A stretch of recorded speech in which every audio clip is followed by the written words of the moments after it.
This is the place to find yourself. Istanbul offers great universities and the lifestyle is really amazing here. So I live at the dorms at Maltepe University and I'm really happy with it. There's a cleaning service every few days and then there's the library nearby which is open 24/7.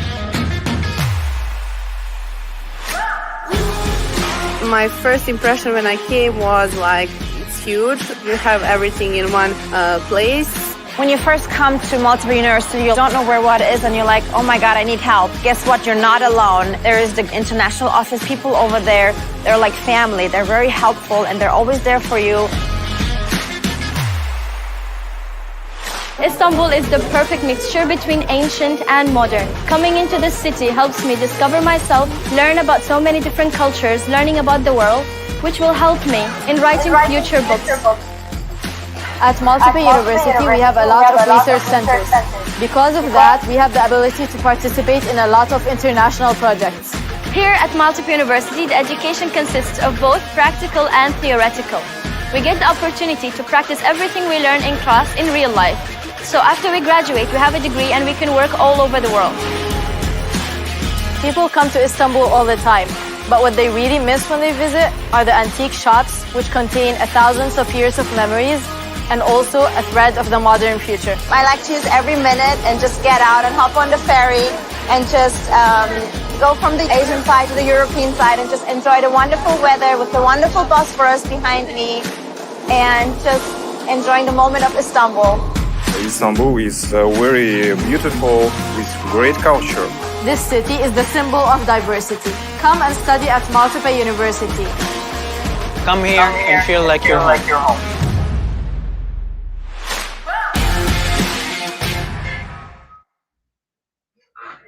Hello everyone, I am Züleyha Güray. In this session, I will be a moderator. Welcome to the second session of our Congress. Before starting the presentations, I would like to say we will get your questions from the comment section.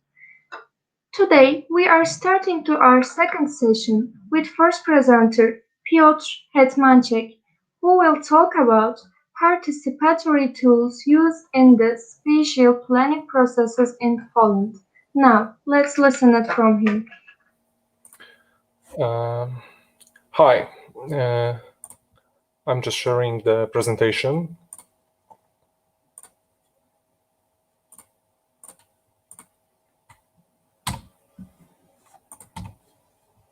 Is everything okay?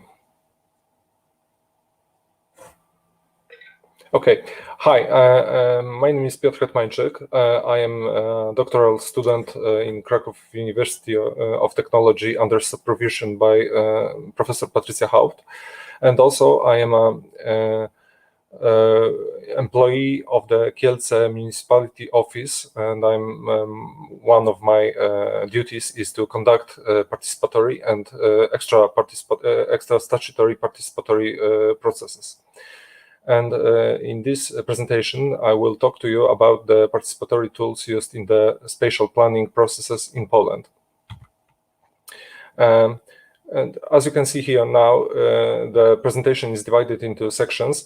First of which we will talk about participatory processes in Poland, especially touching with the applicable law. The second part will be an explanation of concepts and processes thematics adopted to suit the presentation.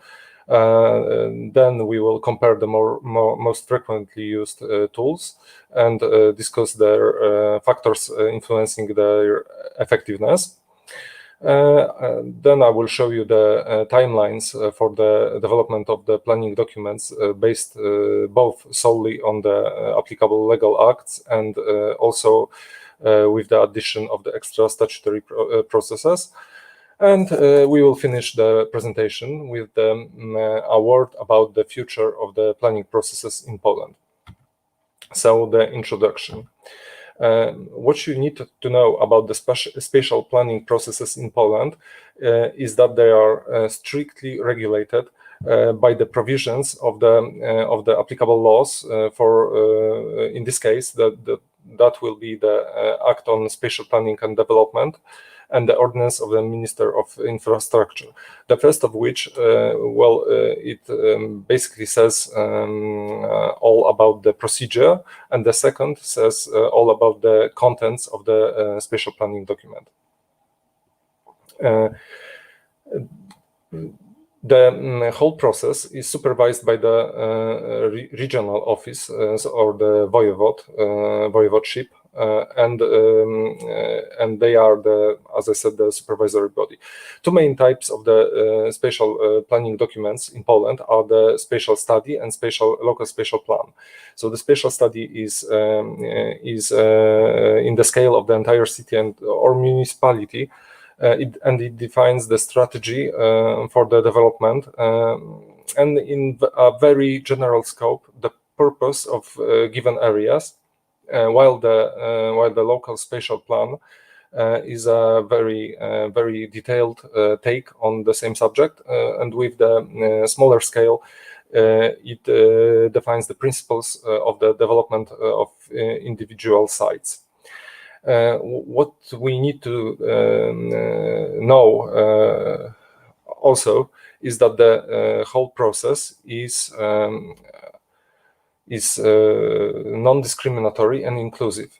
What does that mean? It means that the participation in the spatial planning in Poland does not require any checks of being of age or living in a certain place or even being of a Polish nationality. So everybody can make a comment or proposal to a spatial study or a local spatial plan. Here you can see a simplified diagram of dependencies between the public administration and local community, which are the two most important actors in the development of the local spatial plan process. It's a simplified diagram, and as such, it shows somewhat optimal dependencies between the two actors. In which the public administration activates the local community, which in turn initiates actions taken by the public administration, in which the public community also participates in development of the local spatial plans and then other local spatial documents, while the public administration verifies its implementation, which in turn influences the lives of the local community. And now I will touch on the explanation of the systematics and concepts. So I adopted a division of the whole spatial plan development process into 5 groups. The first 3 of which are basically the participatory processes. So the information activities, the direct information activities and participatory activities are basically components of the participatory process. Then comes the feedback and the development. Feedback is in this case is the ways to communicate the effects of the participatory process. But also on the diagram you can see the directions of the information flow in any which of the activities. So the information activities are the one-way communications or communicates between the public administration and the local community. So there are everything like announcements or advertisements or press releases and so on, but they are one-way communicates. Direct information activities, they incorporate a form of dialogue. So the local community can ask questions and expect a certain answer in any scope of time. While the participatory activities are basically a way for the public administration to receive receive answers from local community, answers to a predefined by the public administration questions. And as I said before, feedback means communicating the effects of the participatory process and the development of the local planning document. means just as it says. So all processes leading to the adoption of the spatial plan or the spatial study. In this case, we will focus on the spatial plans. So, how does it look in connection to the techniques of the participatory techniques? So the information activities consist mostly, but not only, consist of advertisements, announcements, and press releases. Direct information activities, on the other hand, are mostly public debates, consultation points, and research walks. And participatory activities consists of such actions as proposals and comments, questionnaires, workshop forms, focus groups, polls, and many other.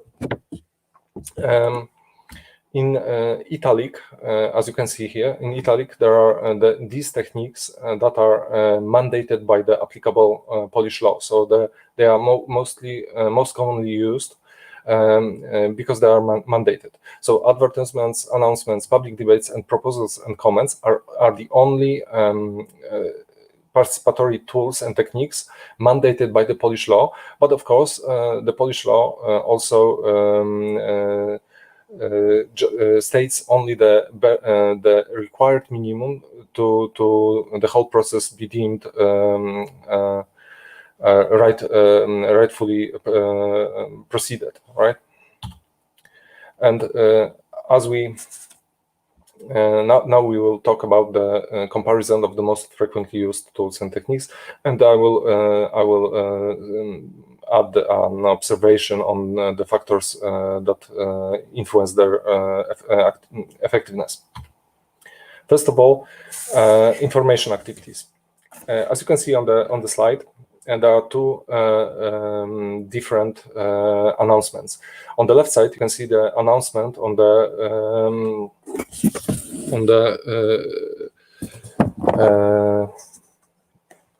spatial plan being presented for the public review, and on the right side, you can see the poster on the extra statutory consultation process called Raz-Dwa Pikoszowska. As you can see, they are vastly different. While the left one is done in accordance to the applicable law, it's filled with information, and as practice says, it's more often than not, it's not really the participants don't really know what do we want them to do, or what do we expect them to do in the process.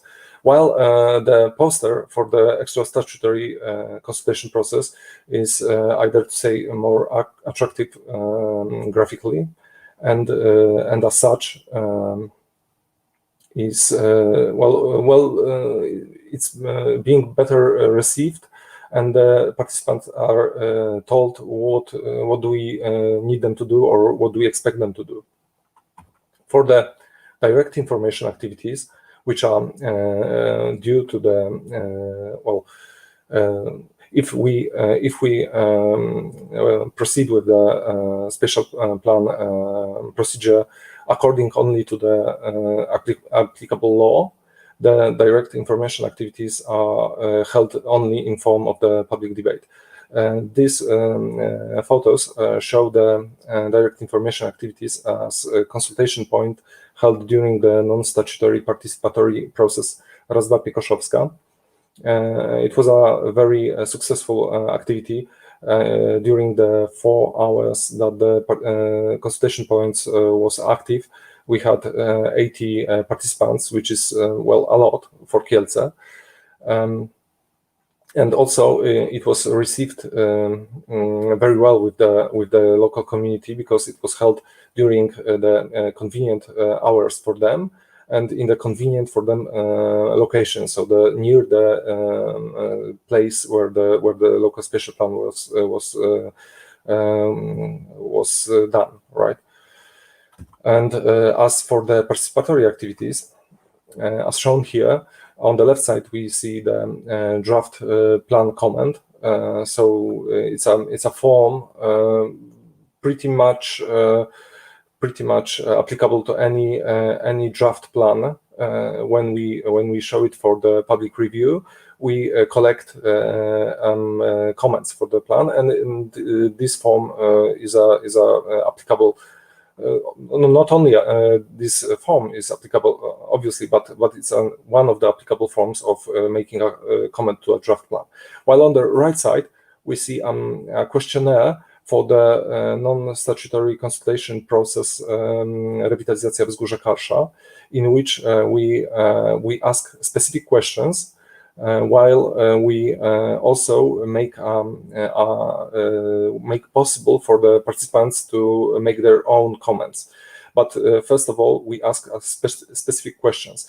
We obviously made the question available both in the paper form and via the internet. And as such, we received over 400 filled-in questionnaires with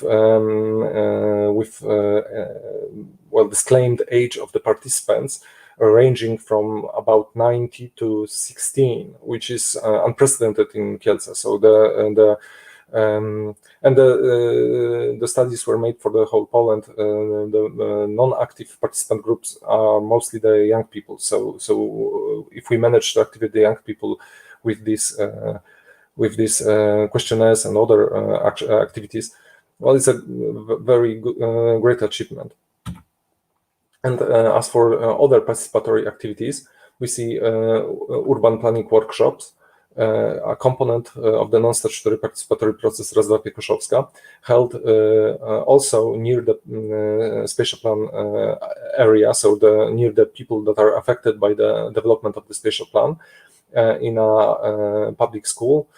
In a lobby of a public school, we were prepared for over 100 participants, while there were only about 30 people. But we managed to achieve what we set up to achieve. So the participants developed 4 different concepts for the spatial plan being developed. And also we managed to discuss the spatial plan and the set concepts.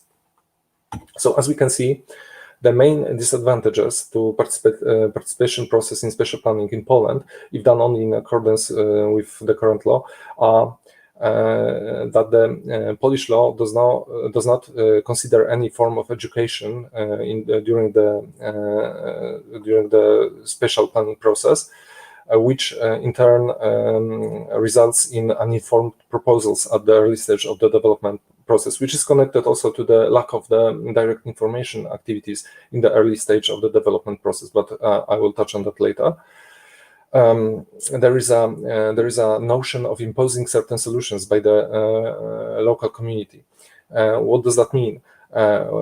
Since we do not incorporate enough direct information activities, and we make the spatial plan without the involvement of interested parties, I mean the people, presented during the public review of the draft plan document is often considered as imposing solutions not earlier discussed. And connected to it is the observation that the valuable comments only show up at the last stage of the development process, which in turn magnifies the risk of having to repeat the whole development process. And the solutions for that situation, solutions in form of extra statutory participatory processes, would be to increase the social involvement and promote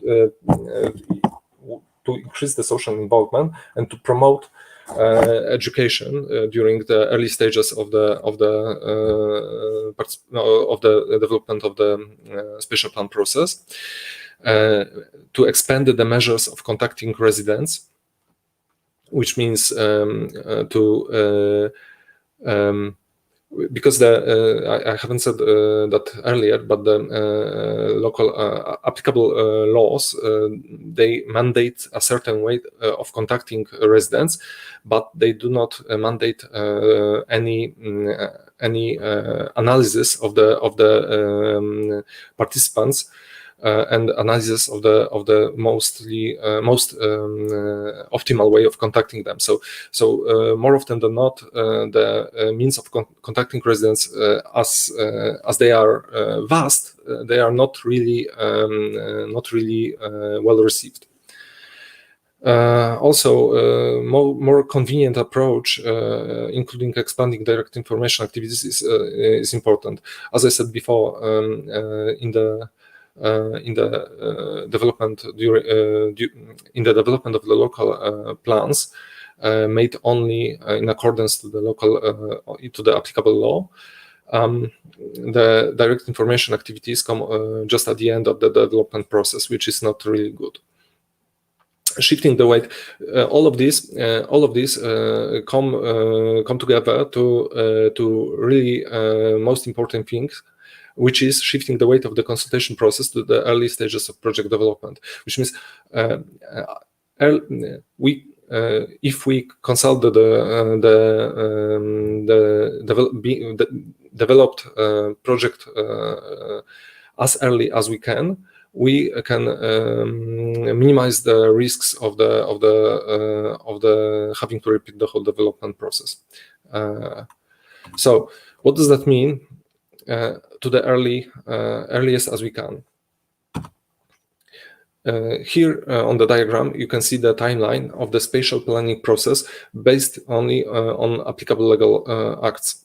As you can see, there are two, and I touched on that earlier.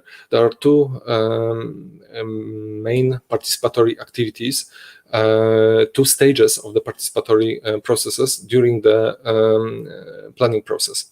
The first stage comes right after the announcement of the collection of proposals, so right after the resolution of proceeding with the spatial plan development, and it consists only on informing the residents that we are starting the development of the spatial plan, and we are collecting the proposals, and that's all. And the second stage comes when the spatial planning document is basically done, and we announce the presentation of the draft document to the public review.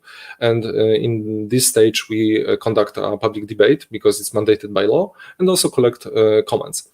And feedback comes only in form of list of the comments after the second stage of the participatory process. So it's somewhat lackluster.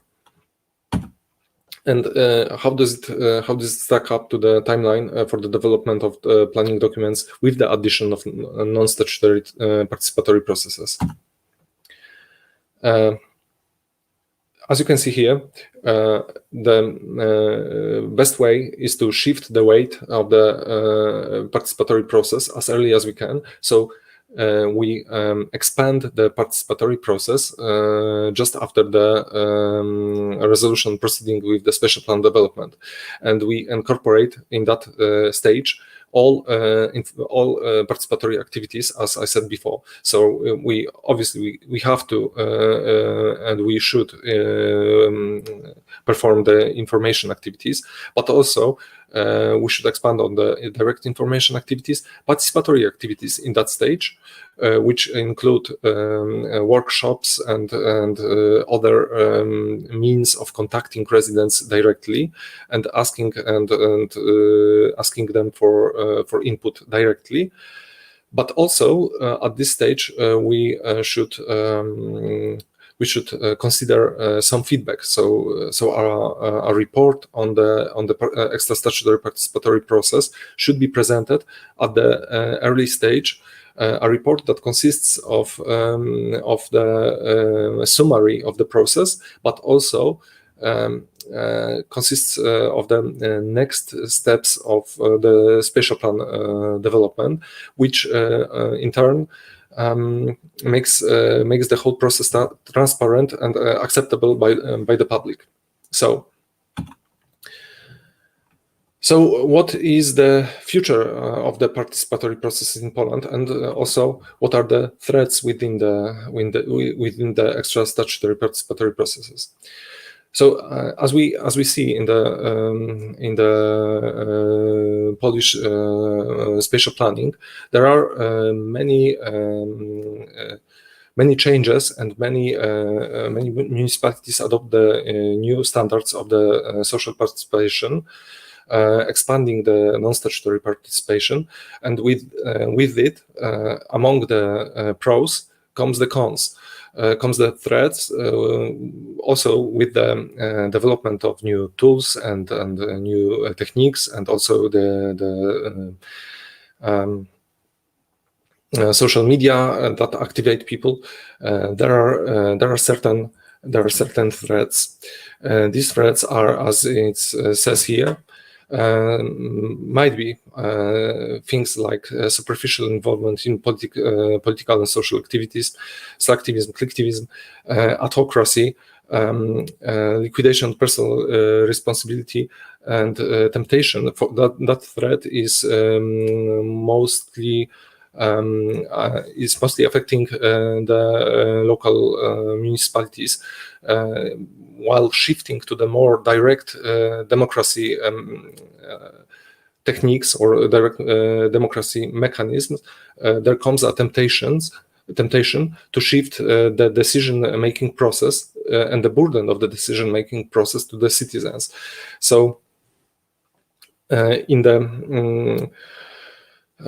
the promoters of the participatory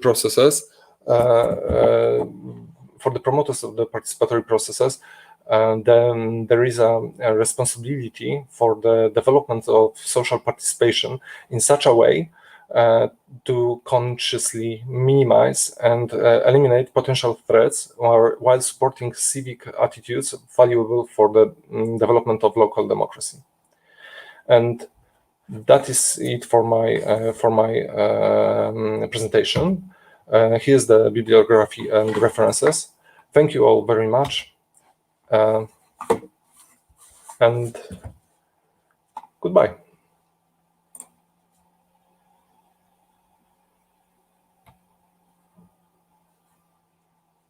Sorry, you're mute.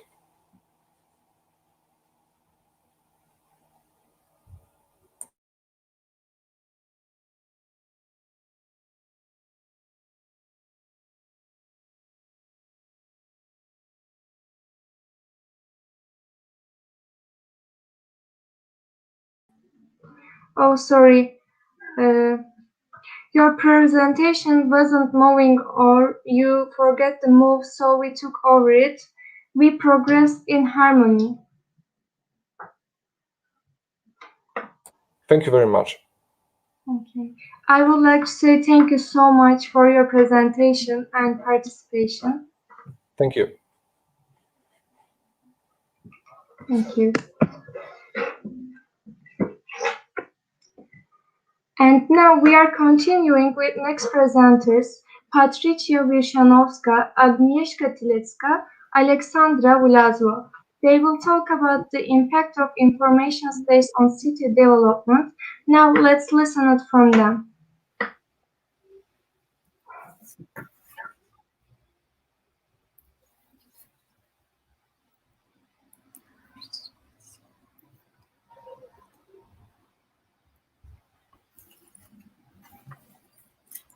Hello everyone. We are students from Krakow University of Technology, and my name is Patricia Wyshanowska, and me and my friends Agnieszka Tylecka and Alexandra Wlazło, we will show you what is the impact of information space on the city development. First of all, we must focus about information space in the design of urban space. And our presentation focus on the concept of an information space, including to urban space. And First of all, we must think about what is the information space. And for very many times, there are many definitions of this term, and currently they are constantly updated. So by analyzing many of them, we consider to assume that the information space defines types of information environment. The components in the environment include, first of all, the content and data collected in order to research and satisfy information needs. As you can see on the slide, the information space is the types on the information environments, and there include the most important content and data, the facts, items, ideas, opinions, and processes. Urban space should be satisfy features, and it should be to respond to human needs, especially, but also sensitivity. Right now, there are when we design the urban space, we are very given to tradition and as main period. This was related to the limited availability of materials, but also access to information as now. So that brings us to factors influencing to the design of urban space with thanks to information space. First of all, we have areas and the boundaries, and also paths and roads, and the most important, pedestrian traffic. In the terms of urban spaces, the fields of information are extremely intertwined. In this area, all data is generated, among others, by the surrounding surface, sidewalls, building, facades, dominance, communication, and also element of small architecture. By observing data, you can create urban spaces with human needs. Methodology of contemporary city structure couldn't exist without the concept of information-oriented society. Nowadays, this kind of society uses digital technologies to obtain the new informations about the world. It allows new technologies, to intervene in various science fields and uses new solutions to improve the quality of users' life. The origin of this concept meaning comes from Japanese terminology, where it is known as yoka sakai. This phenomenon was particularly noticed for the first time in Japan, and in this country, a development plan was drawn up. This plan has assumed that by the 2000, this country would become the first information society in the world. When we're defining information society, we need to know that this kind of society is directly related to the changes that came and still taking place in the world. The society, which was firstly referred as an industrial society, as a result of technology development, growing access to high-tech, virtual world, and internet connection access, these people nowadays redefines the way of preserving the world and resources. This concept of a new way of society definition was firstly introduced in 1963. The society, which defined capital and labor as resources, began to understand the knowledge and information in that way. Since then, intangible goods and resources become more important. It is seen as a new stage of the society development. The concept bases on three core principles. First one is a transition from the production of tangible goods to intangible services, as well as information sending and transition of information. The second one is a codification of knowledge, knowledge which was theoretical and now is turns to information processing and analyzing. And the third one is a development of decision supportive, is a development of technology which supports decision making, and is known as information storage. In that way, information becomes more important, and it becomes a particular good for people. Information which might have a priority, meaning far ahead than tangible goods.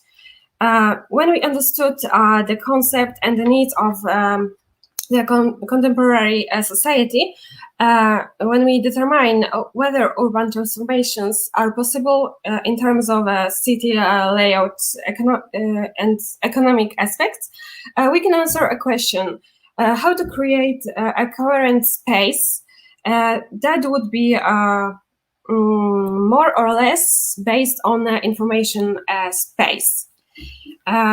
So now we go to the cyberspace, and why? Because currently the real and digital world coexisting now. So cyberspaces are becoming more important parts of the cities and communities.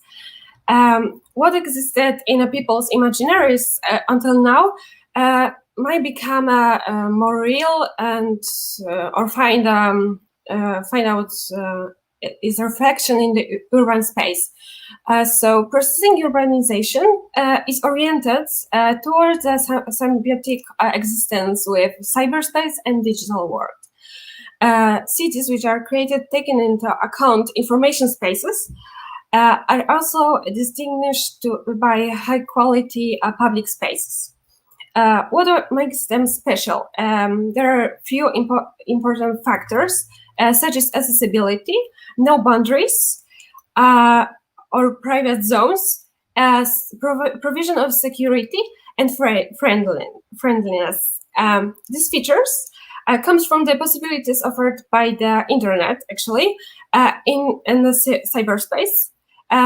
There you can easily find spaces beyond all divisions. For example, users can get any information they want with one click. And there is a provision of appropriate software which helps to keep up our safety in the web. And there is a software which is more friendly, with the more friendly interfaces. So, assuming statements, paradoxically, cyberspace and the real space are coexisting, and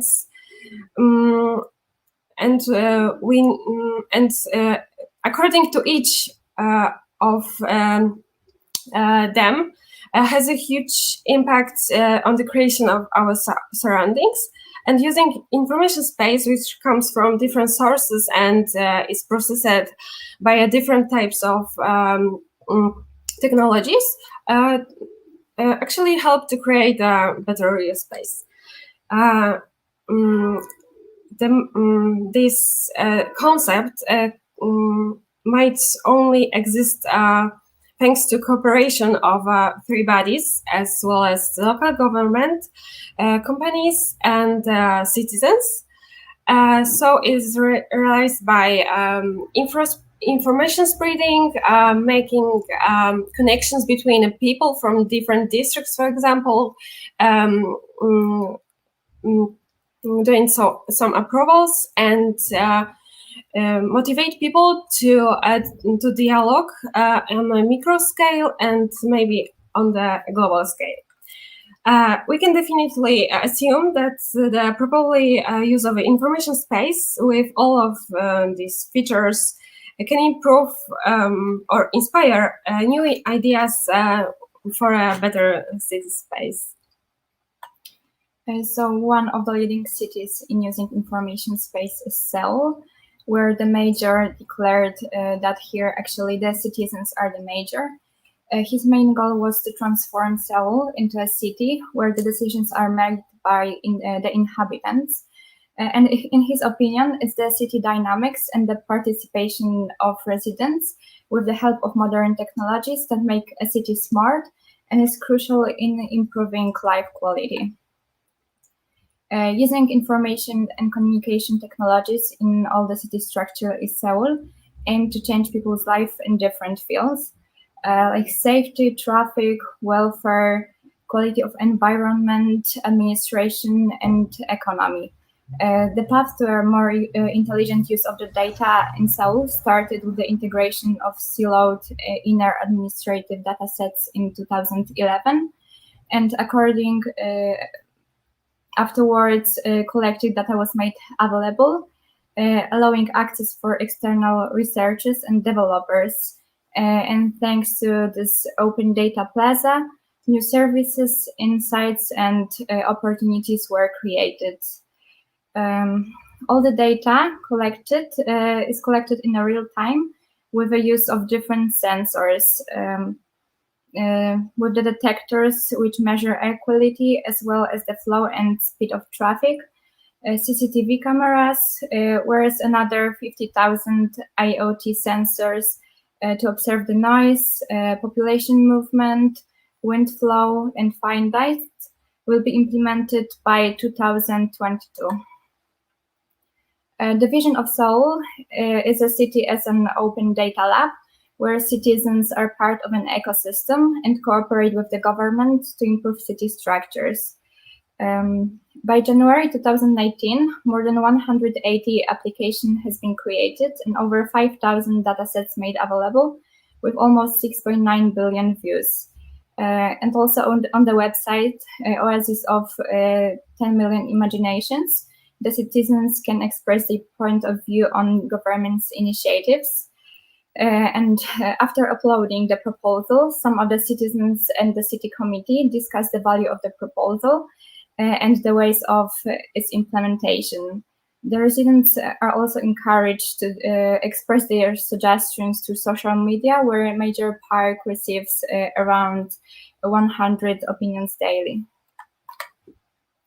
Since Seoul has an aging society, the city tries to support the unprivileged groups, changing its city structures into elderly friendly. Some plans include campuses and work creation for people over the age of 50. The elderly are also encouraged to take part in online voting, as it is essential in improving their life quality.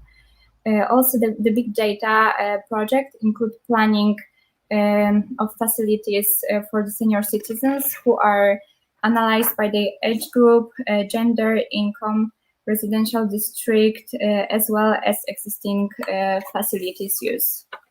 The city transportation is also based on three main initiatives: semi-nationalization, introducing thematic transport card, and transport operation and information service development.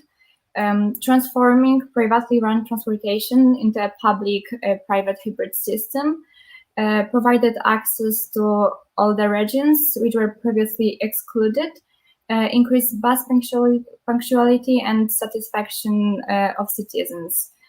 The T-Money card makes traveling more convenient, as it can be used in buses, trains, subway, and taxis.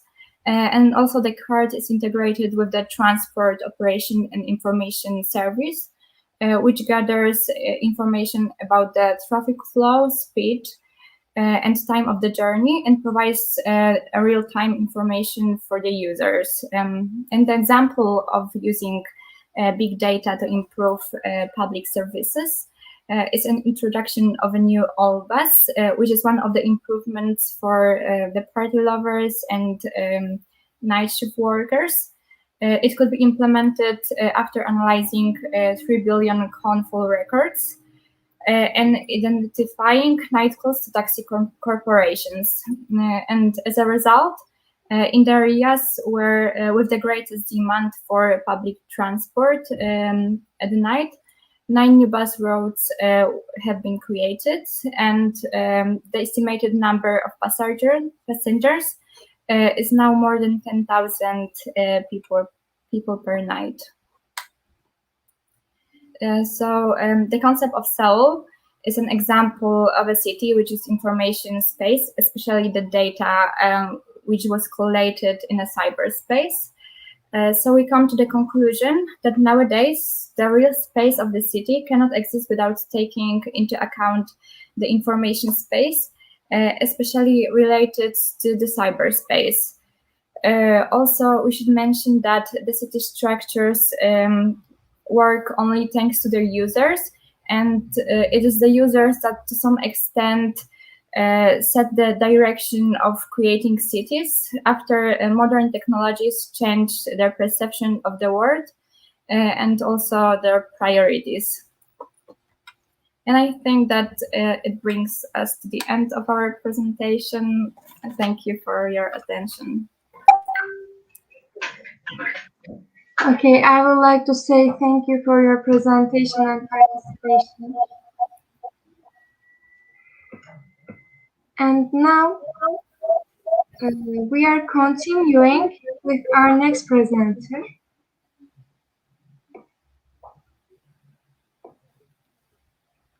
Next presenter is Antonina Voitovic, Hi, hello everyone. who will talk about sustainable development and feminism. Now let's listen it from her. Thank you. So I will try to share my presentation. Okay.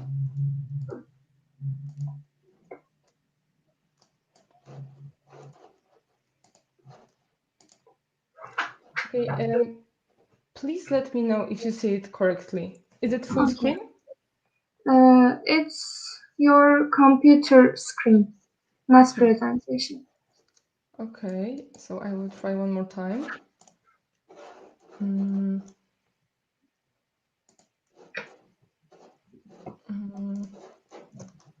Just a second.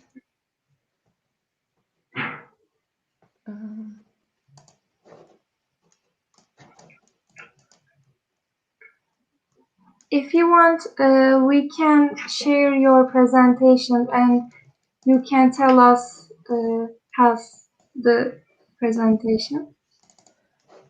Okay, is it full screen now or still not? I can see your screen. Okay. So maybe you can share it and I will just tell you when to pass. Okay. Okay. I tell my friends.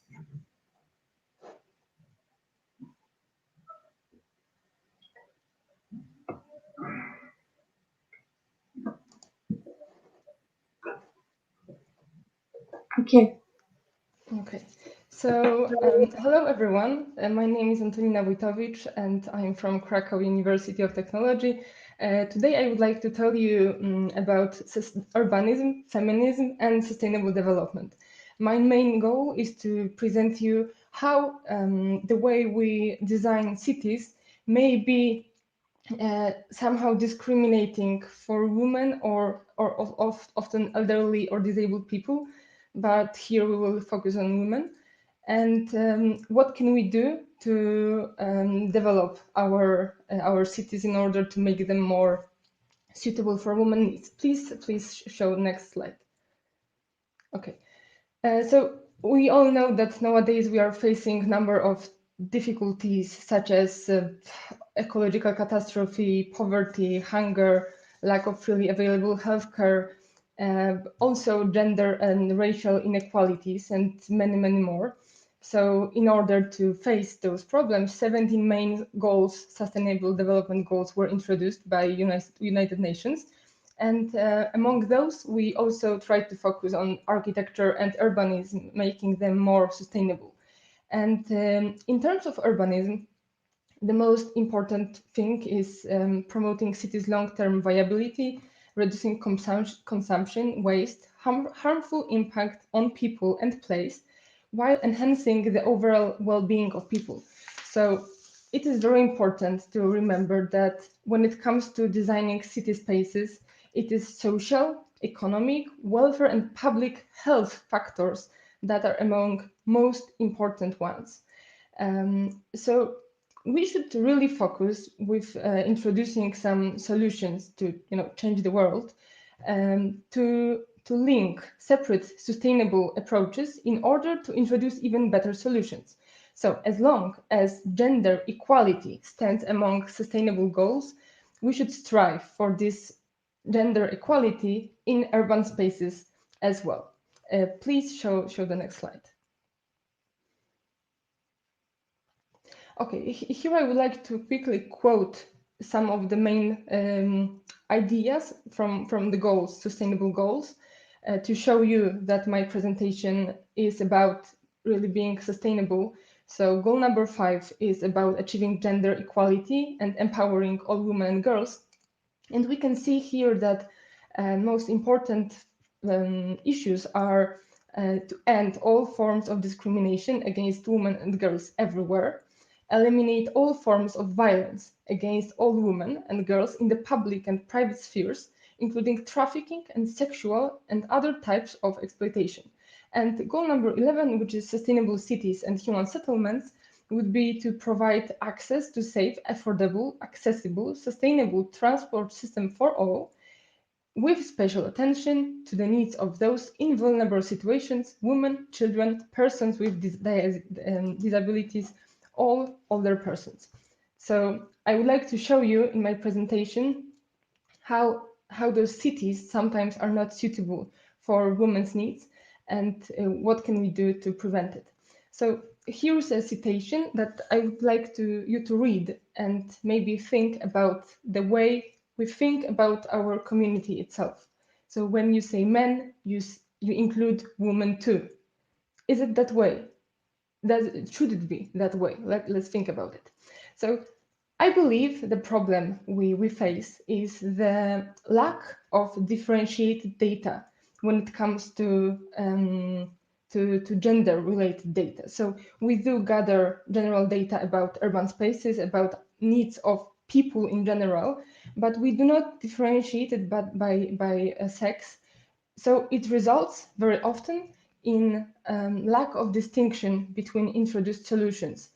So in most cases, it would be introducing solutions tailored by men, as men are usually in the heads of every organization, etc., for men by men. And we should strongly focus on introducing in our urban spaces well thought out, feminine focused solutions, and start collecting gender-related data in terms of public transport and urban life. Because right now, because of lack of such data and lack of this distinction, public spaces are very often not suitable for women, and women often suffer from this not suitability. Okay, please show next slide. So I would like to start with something that may seem like a tip of an iceberg, but may show you the problem in general. So snow removal. It seems like absolutely gender-neutral activity. As you all know, probably standard solution is to prioritize cleaning main streets, car streets, and thoroughfares before sidewalks and bike paths.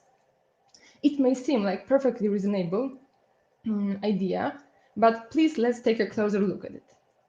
Can you show next slide? Thank you. I would like to tell you a few things about the way women travel. So first, let's focus on wave transportation. It is widely known, and due to all collected data, that this is women who mostly use public transport. In most Europe countries and most of USA biggest cities, they make up about at least 60-65% of public transport users at all. Men, according to data, would usually use cars instead.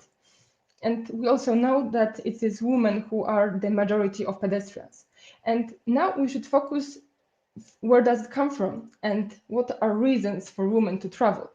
As men usually travel according to a simple pattern: to work downtown and back, usually by car.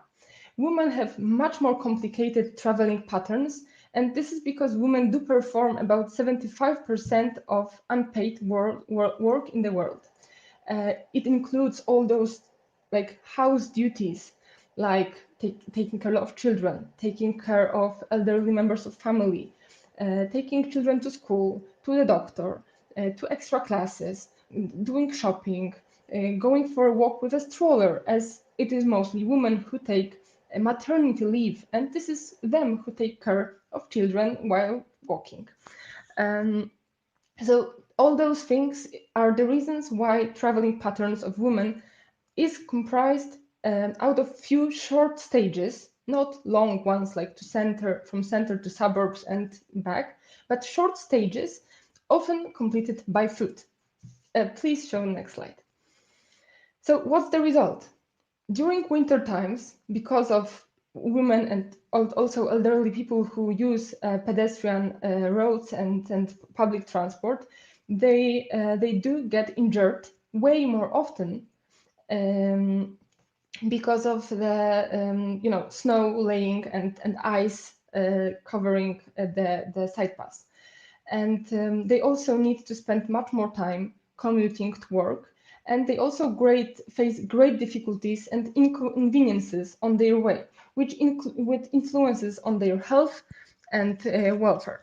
So I may suggest that changing this typical solution can influence well-being of both women and the elderly, and also maybe improve financial conditions of the city. So let's see how does it work in practice. Because as we can see on the right, in Karlskoga in Sweden, there was an experiment done where the priority was reversed in order to see what happens if we give priority to sidewalks. And the city had the database collected since 1985 on hospital admissions for bodily injury during winter months. And we know that it was dominated by pedestrians who suffered from road injuries in the winter months. It was 3 times more often than motorists during the same time. And we also know that 70% of them were women. So we know that because of the snow on sidewalks, women did get injured very, very often.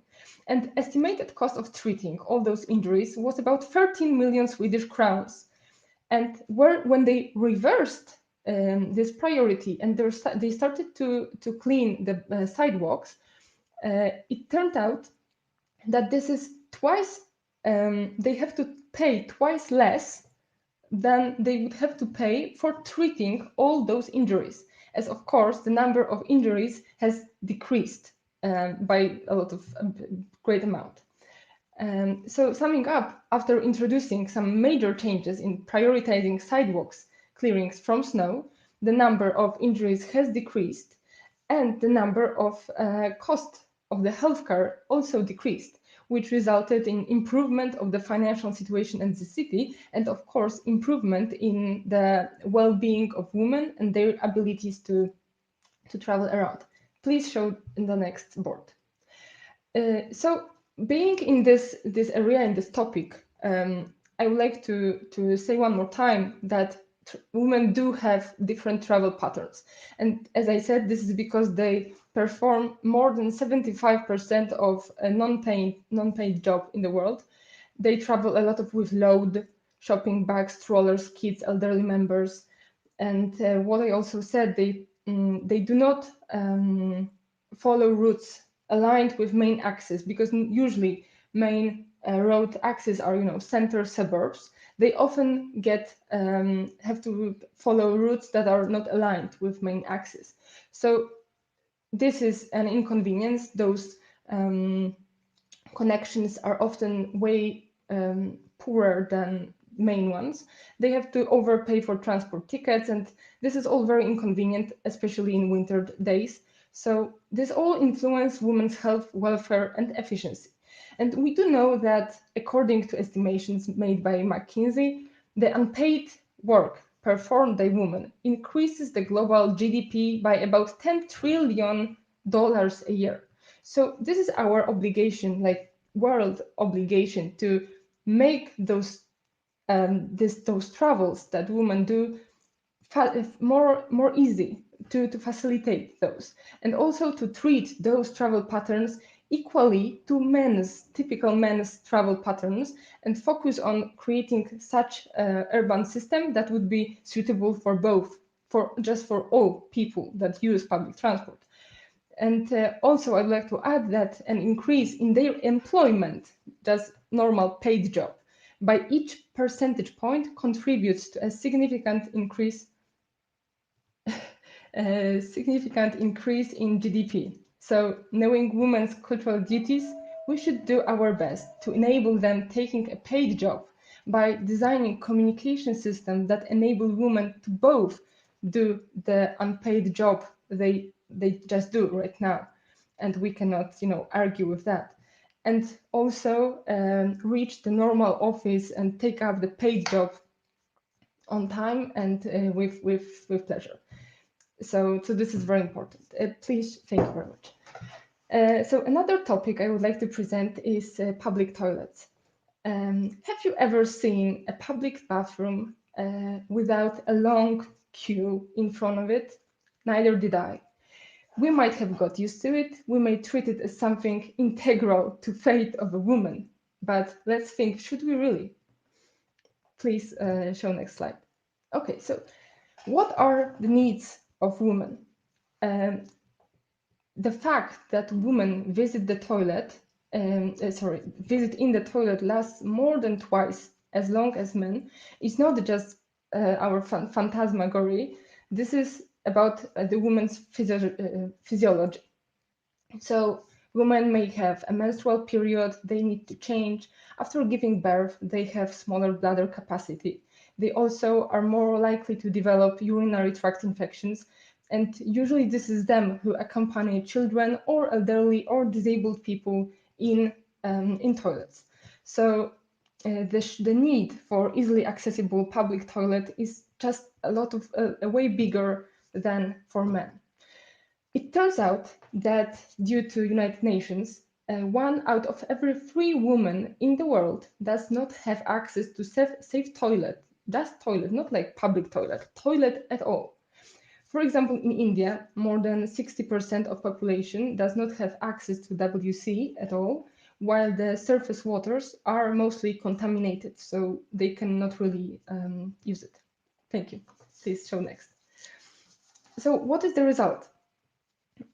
Lack of easily accessible public toilets stops women from defecating and urinating, for example, during long hours of work, when they do not have access to toilet, nor public or private, which can result in dehydration and urinary tract infections.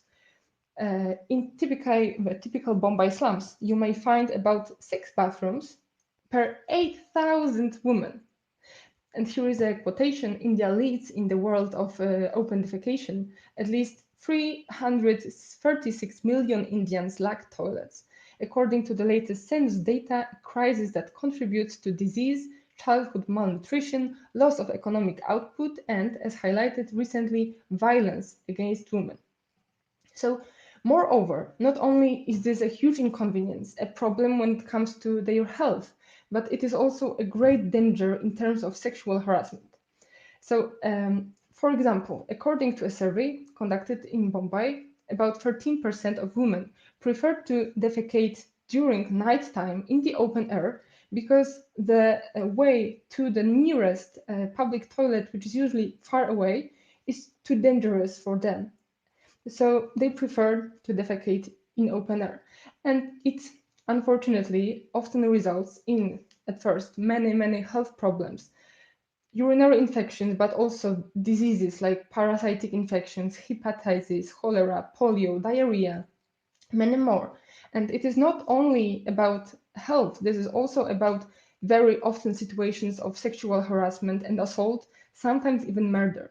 So such an trivial thing like a toilet and lack of the toilet may lead even to being murdered. So it may seem like an issue only in underdeveloped countries, but this is also something that goes beyond those countries and affect women in UK, USA, Canada, and many more. And I believe that you cannot think about many public toilets in your own neighborhood. I cannot. Yes, and it is worth noting that apart from the obvious violation of equality in terms of access to public spaces, it is also very often a reason for women to quit their job or not take up any job, because if they not have access to toilet, they cannot use it for their natural needs, they may not take up any job because of that. Okay, please show next slide. I would like to tell you now about safety in public spaces and public transport and problems we face with that topic. Please show the next one. So research done by British Ministry of Transport shows that women do not feel secure in public spaces. According to this data, we can see that men and women perceive threats in the city significantly differently.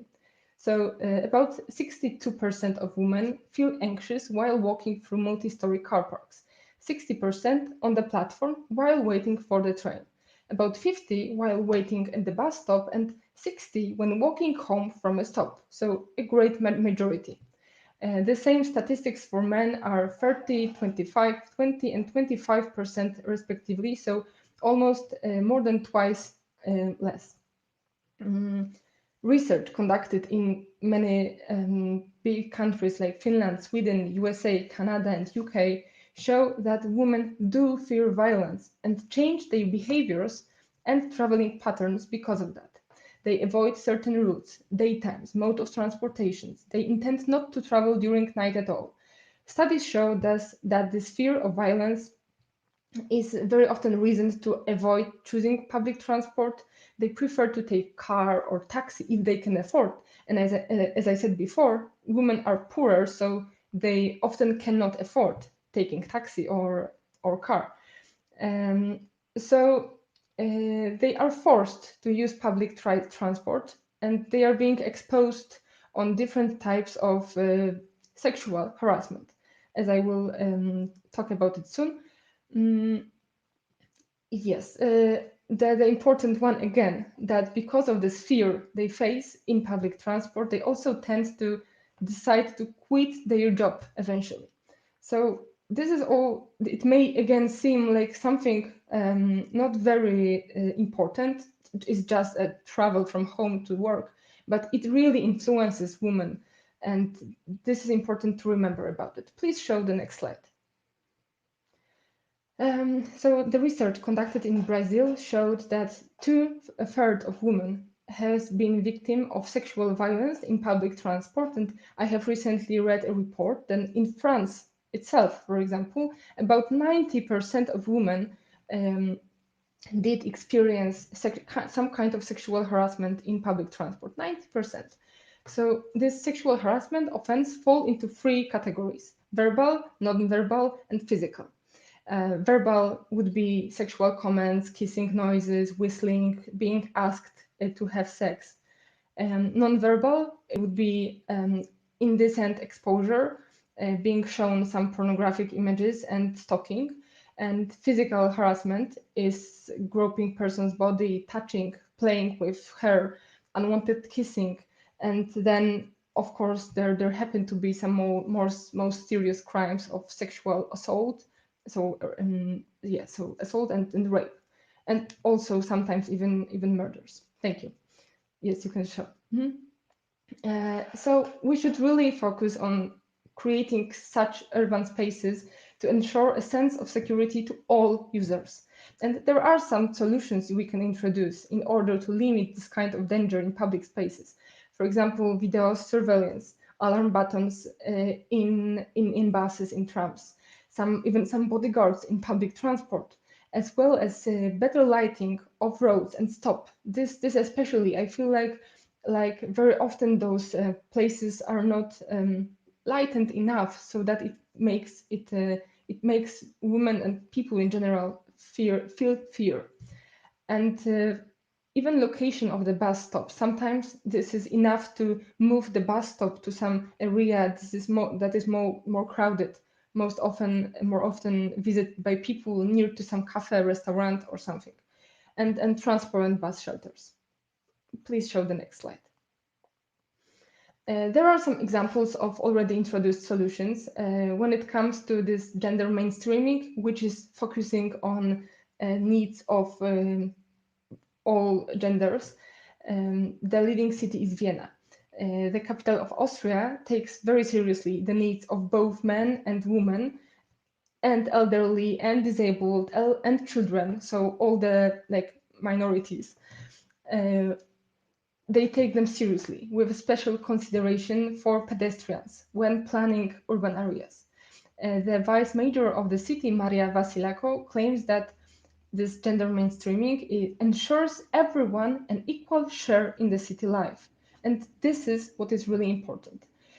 And the city has been collecting data, considering pedestrians' patterns of traveling, and they did make some improvements to ensure everybody feels the same amount of safety. Please show the next slide. Okay. So, for example, in Vienna, between years 2002-2006, the lightning in points indicated on the map as causing fear and disturbing. So there was data collected from people who told that some places are being dangerous and disturbing. So the lightning has been fixed. Traffic lights were changed to the benefit of pedestrians. Many new benches installed, sidewalks have been widened, some architectural obstacles were eliminated so that pedestrians have more freely available areas. And for example, in parks, next to the typical boys' basketball courts, which are mostly used by boys, some badminton and volleyball courts were introduced to encourage girls to take part in sports life as well. Also, the illumination around parks was improved to make people and kids feel more secure.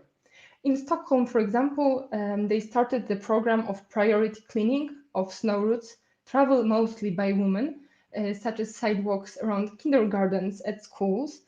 So it shows us that maybe we do not have to reverse priority in all city to clean first sidewalks, but maybe we should focus on some most important and most crucial points in the city where this is really needed. And last thing, in Barcelona, the female mayor, Ada Colau, is creating perills, like super districts, which are available only for local traffic and have mostly pedestrian zones that are very comfortable for women, kids, and elderly people without any obstacles, stairs, or such inconveniences. Please show next slide.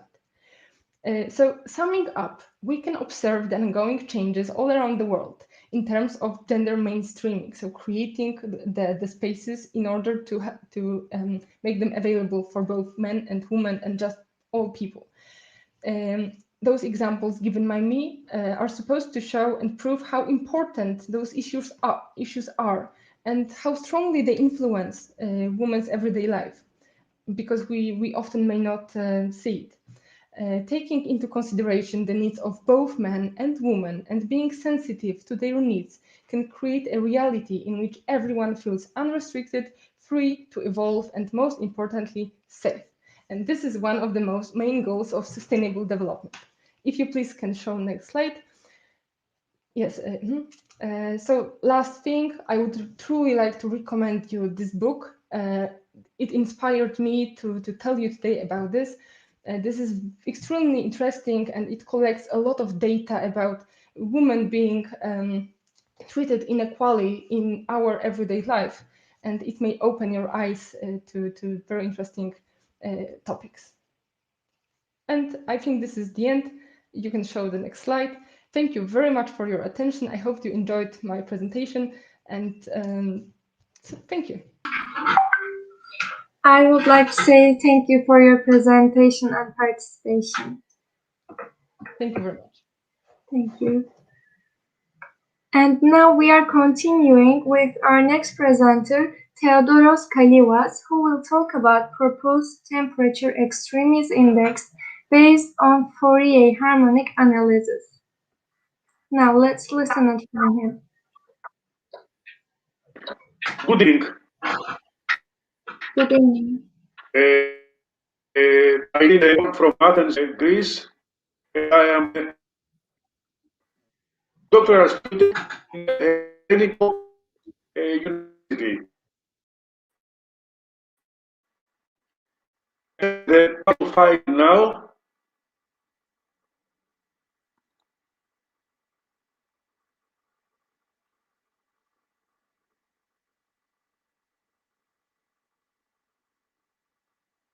The theme is about climate change and climate variability.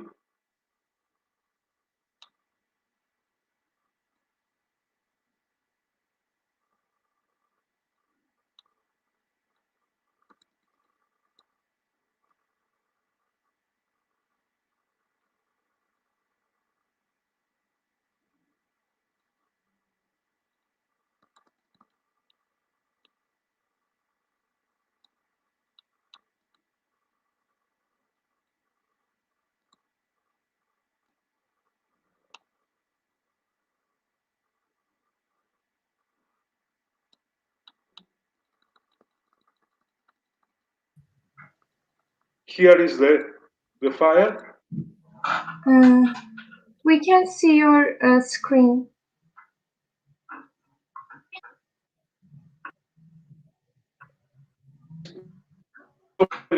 Now,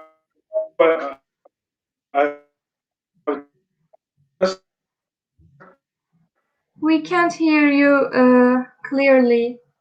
I think your internet connection is low.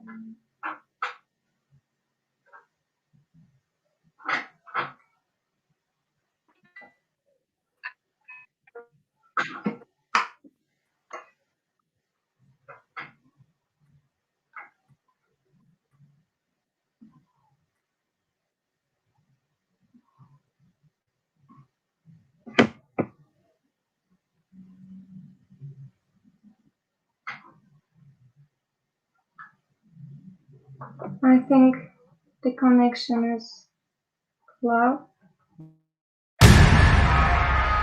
This is the place to find yourself. Istanbul offers great universities and the lifestyle is really amazing here. So I live at the dorms at Maltepe University and I'm really happy with it. There's a cleaning service every few days and then there's the library nearby which is open 24/7. My first impression when I came was like, it's huge. You have everything in one place. When you first come to Maltepe University, you don't know where what is and you're like, oh my God, I need help. Guess what? You're not alone. There is the international office people over there. They're like family. They're very helpful and they're always there for you. Istanbul is the perfect mixture between ancient and modern. Coming into this city helps me discover myself, learn about so many different cultures, learning about the world, which will help me in writing future books. At Maltepe University, we have a lot of research centers.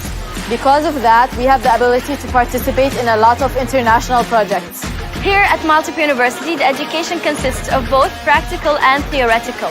We get the opportunity to practice everything we learn in class in real life. So after we graduate, we have a degree and we can work all over the world. People come to Istanbul all the time, but what they really miss when they visit are the antique shops, which contain thousands of years of memories and also a thread of the modern future. I like to use every minute and just get out and hop on the ferry and just go from the Asian side to the European side and just enjoy the wonderful weather with the wonderful Bosphorus behind me and just enjoying the moment of Istanbul. Istanbul is very beautiful with great culture. This city is the symbol of diversity. Come and study at Maltepe University. Come here and feel like you're home.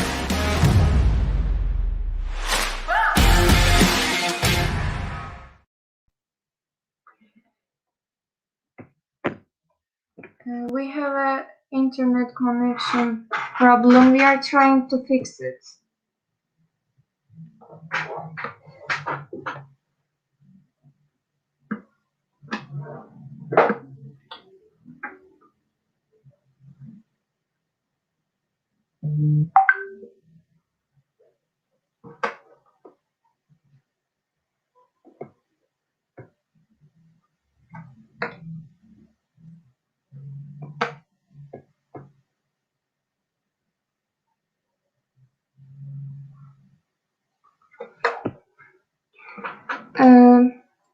Theodoros Kalivas, we can't see you and we can't hear you.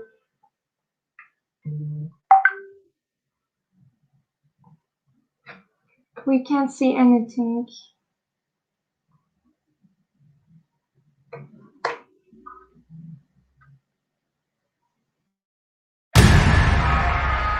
This is the place to find yourself. Istanbul offers great universities and the lifestyle is really amazing here. So I live at the dorms at Maltepe University and I'm really happy with it. There's a cleaning service every few days and then there's the library nearby which is open 24/7. My first impression when I came was like, it's huge. You have everything in one place. When you first come to Maltepe University, you don't know where what is and you're like, oh my God, I need help. Guess what? You're not alone. There is the international office people over there. They're like family. They're very helpful and they're always there for you. Istanbul is the perfect mixture between ancient and modern. Coming into this city helps me discover myself, learn about so many different cultures, learning about the world, which will help me in writing future books. At Maltepe University, we have a lot of research centers. Because of that, we have the ability to participate in a lot of international projects. Here at Maltepe University, the education consists of both practical and theoretical. We get the opportunity to practice everything we learn in class in real life. So after we graduate, we have a degree and we can work all over the world. People come to Istanbul all the time, but what they really miss when they visit are the antique shops, which contain thousands of years of memories and also a thread of the modern future. I like to use every minute and just get out and hop on the ferry and just go from the Asian side to the European side and just enjoy the wonderful weather with the wonderful Bosphorus behind me and just enjoying the moment of Istanbul. Istanbul is very beautiful with great culture. This city is the symbol of diversity. Come and study at Maltepe University. Come here and feel like you're home.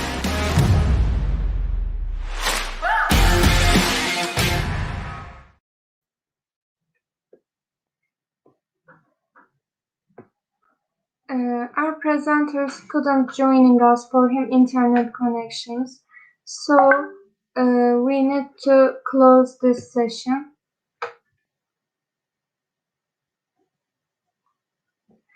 I would like to say thank you all participants and your presentations.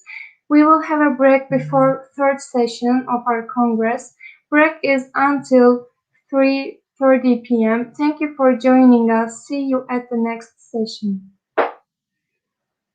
We will take Theodor Kalivas in the next session. Thank you for joining us.